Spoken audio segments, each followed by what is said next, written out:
ओर से आया हूं ताकि अंधकार की अंतिम योजनाओं को प्रकट कर सकूं। मैं तुम्हें ज्योति में लाने आया हूं ताकि जो आने वाला है उसके लिए तुम तैयार रहो। Valina post asilivido. Hush ini nambalo frakip asudea. Genisutos, Genisutos, Genitusos, Genitusos, Genitusos, Melafaya, Asusa.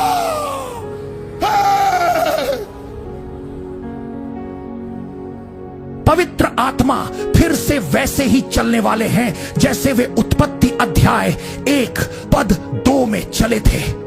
पवित्र आत्मा फिर से वैसे ही चलने वाले हैं जैसे वे मरियम पर उतरे थे। पवित्र आत्मा फिर से स्वयं को वैसे ही प्रकट करने वाले हैं जैसे उन्होंने पेंटिकॉस्ट के दिनों में किया था। तो हम आत्मिक रूप से उस पॉइंट पर पहुंच चुके हैं जहां परमेश्वर अपना आत्मा उंडेलने वाले हैं। और पवित्र आत्मा का यह उंडेला जाना उद्धार के लिए नहीं है, यह पवित्र आत्मा का महान उंडेला जाना है ताकि परमेश्वर के गहरे आयामों में, रेल्म्स में प्रवेश किया जाए और सामर्थ्य का एक माध्यम बना जाए, महिमा का एक माध्यम, परमेश्वर के राज्य की स्थापना का एक माध्यम, जल के राज्य में, पृथ्वी के राज्य में और उस पशु के राज्य में जहां परमेश्वर तुम्हारे द्वारा राज्य करना शुरू करेंगे। जैसा कि बाइबल कहती है, परमेश्वर मसीह यीशु में थे और संसार को अपने साथ मेल मिलाप करा रहे थे। और परमेश्वर तुम्हारे भीतर आएंगे और जलों को, जल के प्राणियों को, पृथ्वी के प्राणियों को, मैदान के जीवों को अपने साथ मेल मिलाप कराएंगे। और अचानक एक तुरही बजेगी जो कहेगी, इस संसार के राज्य हमारे प्रभु यीशु मसीह के राज्य बन गए हैं। आदि में उनका आत्मा गहराइयों के ऊपर मंडरा रहा था, धूल में जीवन की सांस फूंकते हुए, भाग्य को जगाते हुए और नबियों के द्वारा, आग के द्वारा, फुसफुसाहटों और महिमा के द्वारा कार्य करता रहा। वह हमेशा से चलता रहा है, लेकिन अब एक और भी महान ध्वनि उठ रही है, एक प्रतिज्ञा पूरी हो रही है, एक महिमा प्रकट हो रही है। जीवित परमेश्वर का आत्मा अब केवल भेंट करने नहीं आ रहा, वह अब सब प्राणियों पर उंडेला जा रहा है। पुत्र और पुत्रियां भविष्यवाणी करेंगी, सपने जाग उठेंगे, दर्शन प्रकट होंगे, साधारण पात्र असाधारण महिमा को धारण करेंगे। यह उंडेले जाने का युग है, यह पवित्र आत्मा का युग है।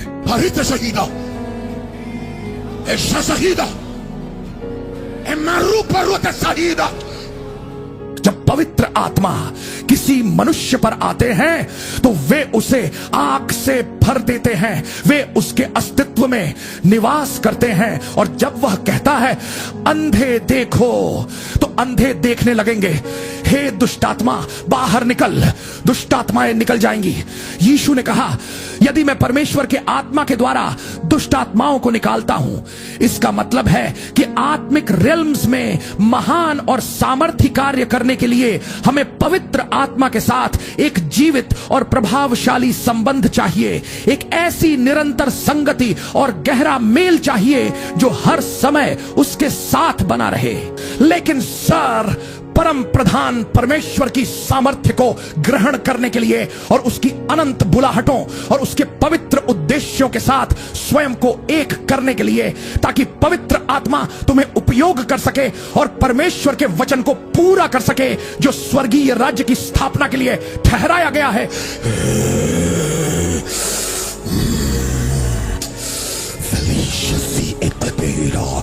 तुम्हें टूटना होगा, तुम्हें पूर्ण समर्पित होना होगा, तुम्हें आत्मिक रूप से विकसित होना होगा। इस संसार के शोर, भ्रम और लालसाओं से अलग होना पड़ेगा। मनुष्य परमेश्वर के द्वारा बुलाए जाएंगे और मरुभूमि में अलग किए जाएंगे जहां टूटन और आत्मा का अनुशासन होगा। मेरा तो शजीरा परमेश्वर फिर से कुछ चुने हुए लोगों में से एक अंतिम महान और सामर्थी जागृति को प्रकट करने वाले हैं। कौन है जो आत्मा के नियमों के साथ स्वयं को एक करेगा? कौन है जो पवित्र आत्मा के कार्यों और व्यवहारों के साथ चलेगा? क्योंकि यीशु ने आत्मा की बातें बोली, उन्होंने जीवन बोला, उन्होंने पवित्र आत्मा के द्वारा दुष्ट आत्माओं को निकाला। उन्होंने कहा तुम्हारे लिए यह अच्छा है कि पवित्र आत्मा आए, क्योंकि सेवकाई स्वयं पवित्र आत्मा है। सर, सेवकाई तुम्हारा धार्मिक ज्ञान नहीं है। सेवकाई केवल अक्षरों की व्याख्या करने की क्षमता नहीं है। एक मनुष्य जिसने आग को पकड़ लिया, एक मनुष्य जो मसीह के अधीन आया और मसीह के अधिकार के अधीन चला, उसने पूरे संसार को हिला दिया। वह मनुष्य कहां है? वह स्त्री कहां है? वह तुम हो जो मुझे देख रहे हो, जो कभी हार नहीं मानता, जो पवित्र आत्मा के साथ खड़ा रहता है जब तक आग न उतर आए। वह आ रहा है, हां, वह मार्ग में है। वह आत्मा की गति से चल रहा है ताकि उन लोगों को खोज निकाले जो आत्मा में सही स्थान पर खड़े हैं। कहां हैं वे लोग जो पवित्र आत्मा से भरे हुए हैं, जो बदल रहे हैं और रूपांतरित हो रहे हैं? कहां हैं वे तैयार लोग? कहां हैं वे जो पूरी तरह तैयार खड़े हैं? अंत आ चुका है। एक युग का अंत दूसरे युग की शुरुआत है। शैतान स्वर्गीय स्थानों में अपनी पकड़ खो देगा जब हम युद्ध करेंगे और उस अधिकार को फिर से प्राप्त करेंगे जो प्रभु ने आदि से हमें दिया था। हम फिर से शुरुआत की ओर लौट रहे हैं। हम वैसे ही लौट रहे हैं जैसा आदि में था। इस युग का अंत आ चुका है ताकि परमेश्वर के लोग फिर से उसी स्थिति में लौट आए जैसा आदि में था। हे प्रभु, मुझे तेरी धार्मिकता के गहरे और अद्भुत भाग दिखा। मुझे अपने आत्मा की टूटन दिखा। मुझे सियोन के विचार दिखा। आज परमेश्वर अपने लोगों को फिर से बुला रहे हैं। ये केवल एक संदेश नहीं है, यह आत्मा की पुकार है। समय आ गया है कि कलीसिया फिर से आग में चले, फिर से पवित्र आत्मा में चले और फिर से परमेश्वर की उपस्थिति को धारण करे। बहुत लोगों ने ज्ञान को चुना लेकिन आत्मा को नहीं। बहुत लोगों ने संसार की आवाज को सुना लेकिन परमेश्वर की आवाज को नहीं पहचाना। लेकिन अब पवित्र आत्मा फिर से चल रहे हैं। वह फिर से लोगों को जगा रहे हैं। वह फिर से सूखी हड्डियों में सांस भर रहे हैं। वह फिर से साधारण लोगों को अपनी महिमा के पात्र बना रहे हैं। यह समय हार मानने का नहीं है। यह समय पीछे हटने का नहीं है। यह समय पूरी तरह परमेश्वर को समर्पित होने का है, क्योंकि आने वाले दिनों में परमेश्वर ऐसे लोगों को उठाएंगे जो पवित्र आत्मा से भरे होंगे, जो आग को धारण करेंगे, जो अंधकार में प्रकाश बनकर खड़े होंगे। हो सकता है संसार तुम्हें न पहचाने लेकिन स्वर्ग तुम्हें देख रहा है। हो सकता है लोग तुम्हें छोटा समझें लेकिन परमेश्वर तुम्हें तैयार कर रहे हैं। इसलिए जागो, प्रार्थना करो, पवित्र आत्मा के साथ बने रहो। आग को बुझने मत दो। यह पवित्र आत्मा की महान जागृति की शुरुआत है और परमेश्वर ऐसे लोगों को खोज रहे हैं जो कहेंगे, प्रभु मैं तैयार हूं, मुझे उपयोग कर।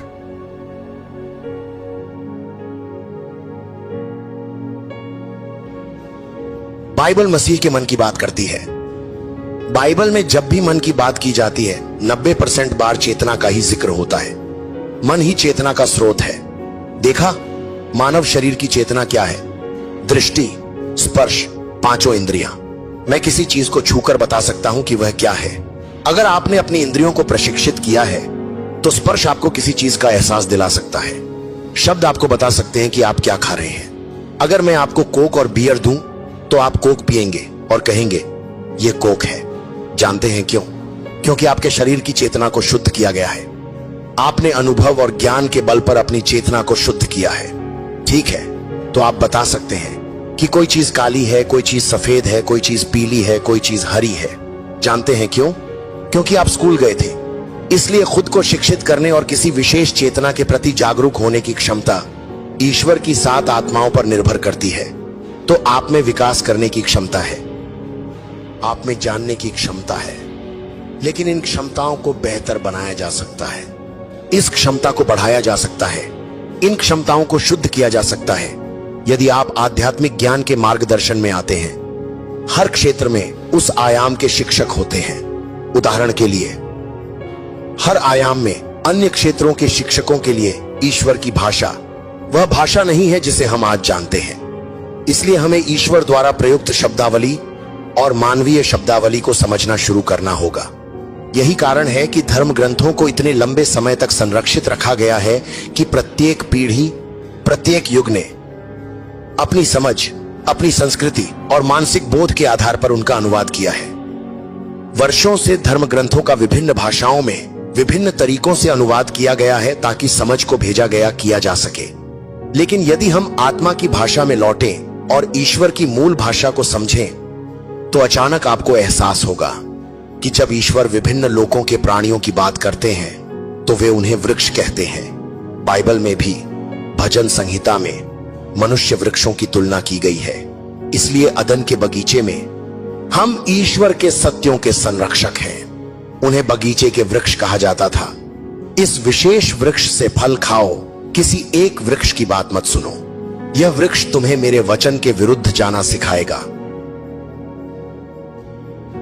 और जब तुम उसके निर्देशों का पालन करोगे तो तुम्हारी मृत्यु हो जाएगी। इस बगीचे में कई अद्भुत सत्य छिपे हुए हैं। ये सभी वृक्ष और ये उद्यान इन वास्तविकताओं से जुड़े हुए हैं। इसलिए आपको उन प्राणियों के नीचे बैठना होगा जो मेरे पूर्व प्रेमियों के विभिन्न रूपों के इन आयामों के संरक्षक हैं। तो यहां विभिन्न चेतनाओं वाले वृक्ष हैं, विभिन्न लोकों के शिक्षक हैं, और ईश्वर के ऐसे आयाम हैं जिनके संरक्षक हैं जो ग्रंथों की रक्षा करते हैं। जब आप उन्हें ग्रहण करते हैं, समझते हैं, ग्रहण करते हैं, तो अचानक आप उन लोकों और आयामों की चेतना को सक्रिय कर देते हैं। इसलिए मनुष्य एक ऐसी क्षमता है जो शिक्षित होने पर विकसित होती है।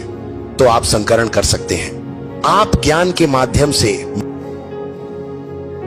मानवता के संकरण को उन्नत कर सकते हैं। ज्ञान ही हमारी चेतना को सक्रिय और बढ़ाता है ताकि हम अपने भीतर मौजूद अधिक ज्ञान, अधिक जागरूकता और अधिक लाभों का उपयोग कर सकें। मैं अपनी रचना के फलस्वरूप द्वितीय स्वर्ग का शासक हूं। आपकी वर्तमान मानवीय बुद्धि आपकी नहीं है, यह चुराई हुई है। आध्यात्मिक लोक में आपकी क्षमता के कारण आप पृथ्वी पर आए और पद ग्रहण किया। आपने पृथ्वी के वृक्षों से सीखा और अन्य रचनाओं पर शासन करना शुरू कर दिया जो आपकी मानसिक बौद्धिक क्षमता के अंतर्गत होनी चाहिए थी। आपने जानवरों की बुद्धि चुरा ली। आप अभी जिस क्षमता के साथ काम कर रहे हैं वह शून्य है। यीशु के स्वरूप में, ईश्वर की रचना के रूप में आपकी क्षमता शून्य है। इसीलिए कुछ बीमारियों से पूरी तरह छुटकारा पाना असंभव है क्योंकि हमारी बुद्धि बहुत सीमित है। यह पशु की बुद्धि है जिसके लिए हमें नेतृत्व, शासन और अन्य रचनाओं पर प्रभाव की आवश्यकता है ताकि हम इस बुद्धि की सीमा को पार कर सकें। कुछ चीजें जो वैज्ञानिक या चिकित्सकीय रूप से संभव नहीं है, उनके लिए आपको दूसरे स्वर्ग में मनुष्य की सहायता की आवश्यकता नहीं है, क्योंकि पृथ्वी पर मौजूद रचनाएं अपनी सीमाओं को पार करने के लिए मनुष्य के प्रभुत्व और मृत्यु पर निर्भर है, और फिर दूसरे स्वर्ग में मौजूद रचनाएं बगीचे की सीमाओं को पार करने के लिए ईश्वर पर निर्भर हैं। इसलिए यह एक अंतर्विन्यासित आयाम है जो निर्भरता के लिए बनाया गया है। इसलिए पृथ्वी पर मौजूद जानवरों के लिए हम कुछ भी कर सकते हैं। इसलिए जो असंभव पृथ्वी के अधिकार क्षेत्र में है वह मनुष्य की क्षमताओं के भीतर पूरी तरह से संभव है। आप जानते हैं कि मैं उन लोगों में क्या देखता हूं? मैं हमारे गुरुओं को देखता हूं। वे प्राणी जो अदन और दूसरे स्वर्ग में ईश्वर की वास्तविकताओं के संरक्षक हैं, और मैं आत्मा के उन अंशों को देख रहा हूं जिनसे आप में से कुछ लोग परे के प्राणियों से संवाद करेंगे। यदि आप मेरे आसपास हैं और आप अन्य भाषाओं का उपयोग कर सकते हैं, कृपया इस बात को कहते रहें। इसे अपनी आत्मा में प्रकट होने दें। इसे धार्मिक रूप से न कहें। क्या आप मुझे सुन रहे हैं? जब ये भाषाएं भीतरी मनुष्य से फूटने लगे। हालेलुया। यह एक पहुंच है, यह आपको वृक्षों की लगाम तक पहुंच प्रदान करती है। प्रोफेसर, दूसरे स्वर्ग की वास्तविकताओं के संरक्षक आपके चेतन मन में समाहित होने लगेंगे। एक ऐसा खुलासा जिसका स्रोत आपको पता नहीं चलेगा, कुछ शुरू होने लगेगा। क्योंकि कभी कभी हम सोचते हैं कि हम तभी बढ़ रहे हैं जब हम अपनी वृद्धि के प्रति सचेत होते हैं। जब हम अवचेतन लोगों की वृद्धि की बात करते हैं तो इसका चेतन लोगों की समझ से कोई लेना देना नहीं है। आत्मा में हमारी वृद्धि, अवचेतन लोक में हमारी वृद्धि और अंतर्ज्ञान में हमारी वृद्धि को चेतन लोकों या मानव अस्तित्व की चेतना में समाहित नहीं किया जा सकता है। और यही समस्या है। 90% मनुष्य यह सुनिश्चित करना चाहते हैं कि यह समझ में आए कि मेरे सचेत नाम से मैं आत्मा में बढ़ रहा हूं। सुनो, हर बार जब तुमने मेरे साथ उपवास और प्रार्थना की तो तुम बढ़े। हो सकता है तुम्हें इसका एहसास ना हो सकता है ऐसा दिखाई ना दे, हो सकता है तुम अभी भी उसी समस्या से जूझ रहे हो जिससे तुम जूझ रहे हो। कभी कभी हम कहते हैं नहीं नहीं नहीं नहीं, देखो ये काम नहीं कर रहा है। तुम्हें किसने बताया? आत्मा में तुम प्रगति कर रहे हो, तुम प्रगति कर रहे हो क्योंकि तुम देखते हो कि शैतान चाहता है कि तुम अपने पापों की वास्तविकताओं को परखने के लिए दिखाई देने वाली चीजों का उपयोग करो। और इसीलिए पौलुस ने लिखा है कि हमें दिखाई देने वाली चीजों को नहीं बल्कि अदृश्य चीजों को देखना चाहिए, ताकि तुम आत्मा की अदृश्य गतिविधियों को दृश्यता से न परख सको। इससे तुम निराश हो जाते हो क्योंकि तुम्हें लग सकता है कि तुम कोई प्रगति नहीं कर रहे हो, लेकिन तुम बहुत प्रगति कर रहे हो। मैं प्रार्थना करता हूं कि यीशु मसीह के नाम से तुम्हारी आत्मा की चेतना इस निम्न स्वाभाविक चेतना को निगल ले। अब जब हमने संदेश सुन लिया है तो आइए इस शिक्षा से प्राप्त 3 महत्वपूर्ण अंतर्दृष्टियों पर विचार करें ताकि हम समझ सकें कि उनका क्या अर्थ है और वे हमारे जीवन पर कैसे लागू होती हैं। बिंदु 1, विभिन्न क्षेत्रों के लिए अलग अलग चेतना की आवश्यकता होती है। प्राकृतिक जगत में हमारी जागरूकता हमारी इंद्रियों द्वारा निर्देशित होती है। हम जो देखते हैं, सुनते हैं और स्पर्श करते हैं, इसी प्रकार हम शारीरिक रूप से कार्य करते हैं। लेकिन आध्यात्मिक क्षेत्र इन प्राकृतिक इंद्रियों द्वारा संचालित नहीं होता। जिस प्रकार शरीर की अपनी जागरूकता होती है, उसी प्रकार आत्मा की भी अपनी अनुभूति होती है। यही कारण है कि बाइबल मसीह के मन की बात करती है। यह केवल सोचने का एक तरीका नहीं है, यह एक आध्यात्मिक चेतना है, एक उच्चतर जागरूकता जो विश्वासी को आत्मा की बातों को समझने और उन पर प्रतिक्रिया करने में सक्षम बनाती है। सरल अर्थ में, यदि कोई विश्वासी केवल प्राकृतिक जागरूकता में ही रहता है तो आध्यात्मिक वास्तविकताएं दूर और अस्पष्ट रहेंगी। लेकिन जैसे जैसे ये चेतना बढ़ती है, आत्मा की बातें स्पष्ट, सशक्त और वास्तविक होती जाती हैं। बिंदु 2, ज्ञान आध्यात्मिक चेतना को सक्रिय करता है। इस संदेश की दूसरी अंतर्दृष्टि यह कि ज्ञान ही चेतना को सक्रिय करता है। प्राकृतिक जगत में भी आपकी जागरूकता प्रशिक्षित होती है।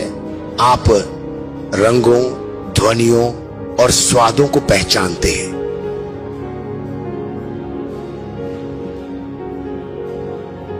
क्योंकि आपने उन्हें सीखा है।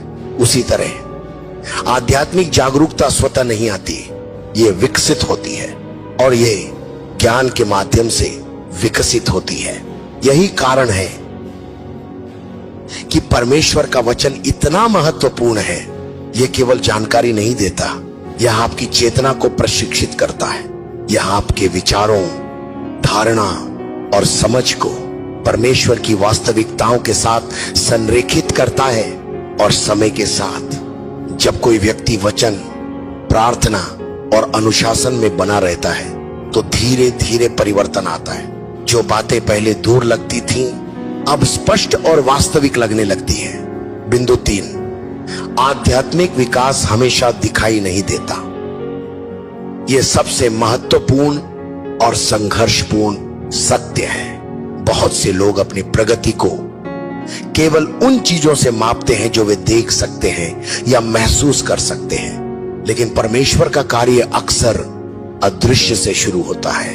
कोई व्यक्ति प्रार्थना कर रहा हो, उपवास कर रहा हो, सच्चे मन से परमेश्वर को खोज रहा हो, फिर भी बाहर से ऐसा लगे कि कुछ नहीं हो रहा, लेकिन यही सच्चा मापदंड नहीं है, क्योंकि आत्मा में विकास अक्सर हमारी प्राकृतिक चेतना से परे होता है। यही वह जगह है जहां लोग निराश हो जाते हैं, क्योंकि वे आध्यात्मिक प्रगति को भौतिक प्रमाणों से मापने की कोशिश करते हैं। लेकिन बाइबल कहती है हम दिखाई देने वाली चीजों को नहीं बल्कि अदृश्य चीजों को देखते हैं। इसलिए भले ही तुम्हें महसूस ना हो, भले ही तुम्हें दिखाई ना दे, कुछ ना कुछ हो रहा है और वह विकास वास्तविक है। यह संदेश हमें याद दिलाता है विश्वासी का जीवन केवल दिखाई देने वाली चीजों तक सीमित नहीं है। ईश्वर ने हमें आध्यात्मिक जागरूकता में बढ़ने की क्षमता दी है, गहरी वास्तविकताओं को समझने की क्षमता दी है, और जैसे जैसे हम उसके वचन में बने रहते हैं हमारी चेतना बढ़ती रहती है। प्रभु की स्तुति हो। धन्यवाद।